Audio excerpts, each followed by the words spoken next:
ಪ್ರತಿಭಟನೆ, ಅಮರಣಾಂತ ಉಪವಾಸ, ಸತ್ಯಾಗ್ರಹಗಳು ಸಾಲು ಸಾಲು ನಡೆದರೂ ಜನಲೋಕಪಾಲ್ ಮಸೂದೆ ಮಾತ್ರ ನೆನೆಗುದಿಗೆ ಬಿದ್ದಿದೆ. ಆದ್ರೀಗ ಭಾರತ ಭ್ರಷ್ಟಾಚಾರ ವಿರೋಧಿ ಸಂಘಟನೆ ವಿನೂತನ ಪ್ರಯತ್ನ ನಡೆಸಿ ಜನಲೋಕಪಾಲ್ ಮಸೂದೆ ಅನುಷ್ಠಾನಕ್ಕೆ ಹೊಸ ಬೆಳಕು ತೋರುತ್ತಿದೆ.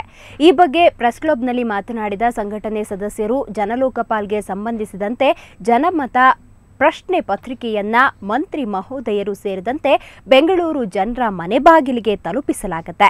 ನಂತರ ಅವರ ಉತ್ತರವನ್ನ ಸಂಗ್ರಹ ಮಾಡಿ ಪರಿಶೀಲಿಸಿ ಸರ್ಕಾರದೊಂದಿಗೆ ಚರ್ಚಿಸಲಾಗುತ್ತೆ. 2 ವಾರಗಳ ಕಾಲ ಈ ಪ್ರಕ್ರಿಯೆ ನಡೆಯಲಿದ್ದು ಜನ ಸಮಂಜಸವಾದ ಉತ್ತರ ನೀಡಿ ಭ್ರಷ್ಟಾಚಾರವನ್ನ ಬುಡಸಮೇತ ಕಿತ್ತೊಗೆಯೋಕೆ ಸಹಾಯ ಮಾಡಬೇಕು ಅನ್ನೋದು ಈ ಸಂಘಟನೆಯ ಮಾತು. ಜನಮತ ಪ್ರಶ್ನೆ ಪತ್ರಿಕೆ ಲಭ್ಯವಾಗದ ಪಕ್ಷದಲ್ಲಿ 02261550788 ನಂಬರ್ಗೆ ಮಿಸ್ ಕಾಲ್ ಕೊಟ್ಟರೆ ಜನಮತ ಪ್ರಶ್ನೆಗಳು ನಿಮ್ಮ ಮೊಬೈಲ್ಗೆ ನೇರವಾಗಿ ರವಾನೆಯಾಗುತ್ತೆ. ಈ ಮೂಲಕ ನೀವು ಪ್ರಶ್ನೆಗಳಿಗೆ ಉತ್ತರಿಸಬಹುದು. ಕ್ಯಾಪ್ಟನ್ ಗೋಪಿನಾಥ್ ಹಾಗೂ ಮಾಜಿ ವಿಧಾನಸಭಾ ಸದಸ್ಯ ಕೃಷ್ಣ ಪ್ರೆಸ್ ಕ್ಲಬ್ನಲ್ಲಿ ಜನಮತ ಪ್ರಶ್ನೆಗೆ ಉತ್ತರಿಸಿ ತಮ್ಮ ಬೆಂಬಲ ಸೂಚಿಸಿದರು. ನಮ್ಮ ವಾಲಂಟಿಯರ್ಸ್ ಚಿಕ್ಕಬಳ್ಳಾಪುರ ಕಾನ್ಸ್ಟಿಟ್ಯೂನ್ಸಿನಲ್ಲೂ ಬೆಂಗಳೂರು ಸೌತ್ ಕಾನ್ಸ್ಟಿಟ್ಯೂನ್ಸಿನಲ್ಲೂ ಮನೆಗೆ ಹೋಗಿ ಕಲೆಕ್ಷನ್ ಮಾಡ್ತಾರೆ ರೆಸ್ಪಾನ್ಸಸ್ ಫ್ರಮ್ ದ ಪಬ್ಲಿಕ್. ಈ ಜನಲೋಕಪಾಲ್ ಬಿಲ್ನಲ್ಲಿ ಯಾವ್ಯಾವ ಪ್ರೊವಿಷನ್ಸ್ ಇರಬೇಕು, ನಿಮ್ಮ ಅಭಿಪ್ರಾಯ ನಮ್ಗೆ ಕೊಡಿ ಅಂತ. ಇನ್ ಅದರ್ ಕಾನ್ಸ್ಟಿಟ್ಯೂನ್ಸೀಸ್, ಇದು ಬಿಟ್ಟು ಬೇರೆ ಕಾನ್ಸ್ಟಿಟ್ಯೂನ್ಸೀಸ್ನಲ್ಲಿ ಅಲ್ಲಿಂದ ಯಾರಿಗೆ ರೆಫರೆಂಡಮ್ನಲ್ಲಿ ಪಾರ್ಟಿಸಿಪೇಟ್ ಮಾಡೋಕ್ಕೆ ಇಷ್ಟ ಇದೆಯೋ ಅವರೆಲ್ಲ SMS ಮೂಲಕ ಪಾರ್ಟಿಸಿಪೇಟ್ ಮಾಡಬಹುದು. ರಾಜ್ಯದಲ್ಲಿನ ಭ್ರಷ್ಟಾಚಾರವನ್ನು ವಿರೋಧಿಸಿ ಬೆಂಗಳೂರಲ್ಲಿ ಅಣ್ಣಾ ಹಜಾರೆ ಬೆಂಬಲಿಗರು ಕ್ಯಾಂಡಲ್ ಬೆಳಗಿ ಪ್ರತಿಭಟನೆ ನಡೆಸಿದರು. ಬೆಂಗಳೂರಿನ ಮೈಸೂರು ಬ್ಯಾಂಕ್ ವೃತ್ತದಲ್ಲಿ ಪ್ರತಿಭಟನೆ ನಡೆಸಿದ ಸದಸ್ಯರು ಲೋಕಾಯುಕ್ತರ ಗಣಿ ವರದಿ ಸೋರಿಕೆಯಾದ ಬಗ್ಗೆ ಆಕ್ರೋಶ ವ್ಯಕ್ತಪಡಿಸಿದರು. ಸಂತೋಷ್ ಹೆಗ್ಡೆಯವರ ಟೆಲಿಫೋನ್ ಕದ್ದಾಲಿಕೆಯ ಬಗ್ಗೆ ಅಸಮಾಧಾನ ವ್ಯಕ್ತಪಡಿಸಿದರು. ಗಣಿ ಲೂಟಿಯಲ್ಲಿ ಭಾಗಿಯಾಗಿರೋ ತಪ್ಪಿತಸ್ಥರಿಗೆ ಶಿಕ್ಷೆಯಾಗಬೇಕೆಂದು ಆಗ್ರಹಿಸಿದರು.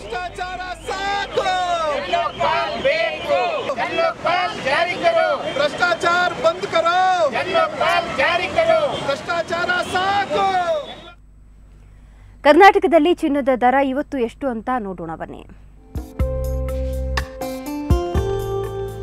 22 ಕ್ಯಾರೆಟ್ನ 10 ಗ್ರಾಂ ಚಿನ್ನಕ್ಕೆ 21,730 ರೂಪಾಯಿ.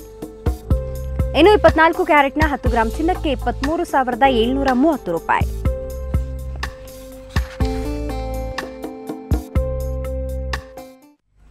ಇವತ್ತು ರಿಲೀಸ್ ಆದ ಯೋಗರಾಜ್ ಭಟ್ ಹೇಗಿದೆ, ದಯಾಳ್ ನಿರ್ದೇಶನ ಸಿನಿಪ್ರಿಯರಿಗೆ ಇಷ್ಟವಾಯ್ತಾ? ಬನ್ನಿ ಕೇಳೋಣ.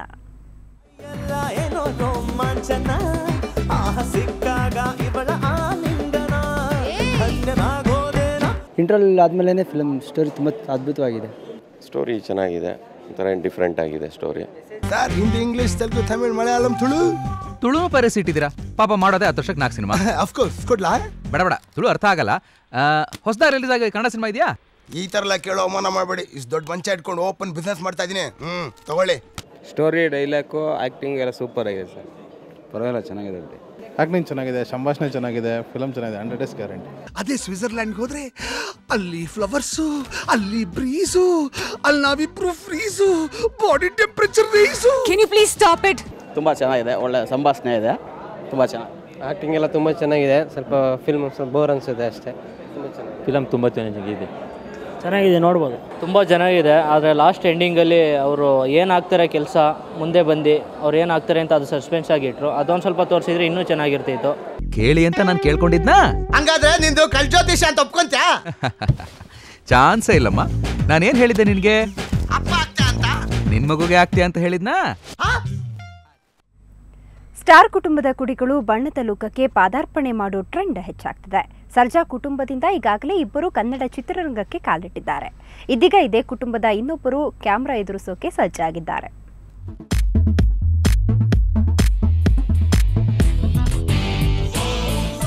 ಸರ್ಜಾ ಕುಟುಂಬದಿಂದ ಈಗಾಗಲೇ ಚಿರಂಜೀವಿ ಸರ್ಜಾ ಹಾಗೂ ಧ್ರುವ ಸರ್ಜಾ ಕನ್ನಡ ಸಿನಿರಂಗಕ್ಕೆ ಕಾಲಿಟ್ಟಿದ್ದಾರೆ. ಈಗ ಇದೇ ಕುಟುಂಬದ ಮತ್ತೊಬ್ಬ ಭರತ್ ಸರ್ಜಾನ ಸರದಿ. ಅರ್ಜುನ್ ಸರ್ಜಾರ ಸೋದರ ಮಾವನ ಮಗನಾದ ಈತ ಪುಲಕೇಶಿ ಚಿತ್ರದ ಮೂಲಕ ಸ್ಯಾಂಡಲ್ವುಡ್ನಲ್ಲಿ ಬಣ್ಣ ಹಚ್ಚಿದ್ದಾರೆ. ಇವರ ಮೊದಲ ಪ್ರಯತ್ನಕ್ಕೆ ಶುಭ ಹಾರೈಸಿದವರು ಇವರ ಮಾವ Arjun Sarja. So talented, well trained.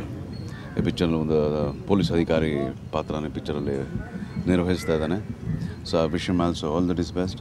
God bless you. And again I wish the team very great success. God bless everybody. ಮತ್ತೊಬ್ಬ ಯುವ ನಿರ್ದೇಶಕರಾದ ಮಂಜುನಾಥ್ ಬಾಬು ಈ ಚಿತ್ರಕ್ಕೆ ಆಕ್ಷನ್ ಕಟ್ ಹೇಳಲಿದ್ದಾರೆ. ಇದೊಂದು ಪೊಲೀಸ್ ಅಧಿಕಾರಿಯ ಕಥೆಯಾಗಿದ್ದು ಭರತ್ ಮೊದಲ ಚಿತ್ರದಲ್ಲಿಯೇ ಒಂದು ಗಂಭೀರ ಪಾತ್ರದಲ್ಲಿ ಕಾಣಿಸಿಕೊಳ್ಳಲಿದ್ದಾರಂತೆ. ಆ್ಯಕ್ಚುಲಿ ಅಸಿಸ್ಟೆಂಟ್ ಡೈರೆಕ್ಟರ್ ವರ್ಕ್ ಮಾಡ್ತಾ ಇದ್ದೆ. ವಾಯುಪುತ್ರದಲ್ಲಿ ಅಸಿಸ್ಟೆಂಟ್ ಮತ್ತು ದಂಡಂ ದಶಗಣಮಲ್ಲೂ ಅಸಿಸ್ಟೆಂಟ್ ಡೈರೆಕ್ಟರ್ ವರ್ಕ್ ಮಾಡಿದ್ದೀನಿ. ಇದೆಲ್ಲ ಆದಮೇಲೆ ಆಫರ್ಸ್ಗಳು ಬರೋಕ್ಕೆ ಶುರು ಆಯ್ತು ನನಗೆ, ಮಾಡಿ ಅಂತ. ಒಂದು ಒಳ್ಳೆ ಸಬ್ಜೆಕ್ಟು ವೆಯ್ಟ್ ಮಾಡ್ತಾಯಿದ್ದೆ ನಾನು. ಆ ಮಧ್ಯದಲ್ಲೇ ಪುಲಕೇಶಿ ಬಂತು ನನಗೆ. ಪುಲಕೇಶಿ ಬಂತು, ಸ್ಟೋರಿ ಕೇಳಿದು ಖುಷಿ ಆಯಿತು. ಅಂಕಲ್ಗೆ ಫೋನ್ ಮಾಡಿದೆ.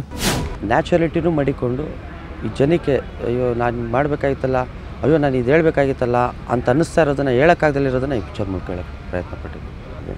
ಆಮೇಲೆ ಈ ಕ್ಯಾರೆಕ್ಟರ್ ನೋಡಿದ್ರೆ ಒಂದು ಆ ಕಣ್ಣಲ್ಲಿ ಒಂದು ಇದಾಗಲಿ, ಆ ನಡೆಯೋ ಸ್ಟೈಲ್ ಆಗಲಿ, ಆ ಡೈಲಾಗ್ ಡೆಲಿವರಿಗಳಾಗಲಿ ತುಂಬ ಚೆನ್ನಾಗಿದೆ. ಅಂದು ವೀರಪ್ಪನ್ ಕೈಯಲ್ಲಿ ಸಿಕ್ಕಿ ಪ್ರಾಣತ್ಯಾಗ ಮಾಡಿದ ಒಬ್ಬ ಪೊಲೀಸ್ ಅಧಿಕಾರಿಯ ಕಥೆಯೇ ಈ ಪುಲಕೇಶಿ ಚಿತ್ರಕ್ಕೆ ಸ್ಫೂರ್ತಿಯಂತೆ.